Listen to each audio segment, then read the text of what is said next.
long time afterward, when the Lord had given rest to Israel from all their surrounding enemies, and Joshua was old and well advanced in years, Joshua summoned all Israel, its elders and heads, its judges and officers, and said to them, I am now old and well advanced in years, and you have seen all that the Lord your God has done to all these nations for your sake.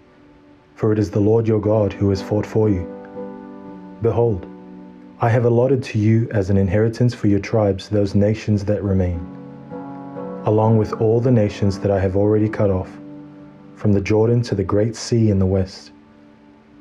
The Lord your God will push them back before you and drive them out of your sight. And you shall possess their land, just as the Lord your God promised you. Therefore, be very strong to keep and to do all that is written in the book of the law of Moses, turning aside from it neither to the right hand nor to the left, that you may not mix with these nations remaining among you, or make mention of the names of their gods, or swear by them, or serve them, or bow to them. But ye shall cling to the Lord your God, just as you have done to this day. For the Lord has driven out before you great and strong nations, and as for you, no man has been able to stand before you to this day. One man of you puts to flight 1,000, since it is the Lord your God who fights for you, just as he promised you. Be very careful, therefore, to love the Lord your God.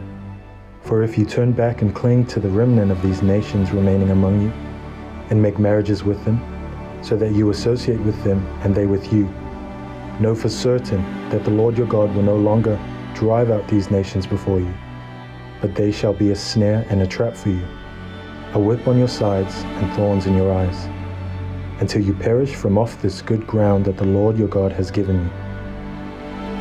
Now therefore fear the Lord and serve him in sincerity and in faithfulness.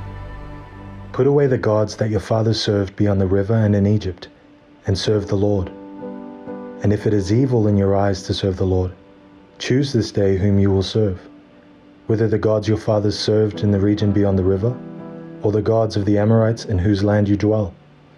But as for me and my house, we will serve the Lord.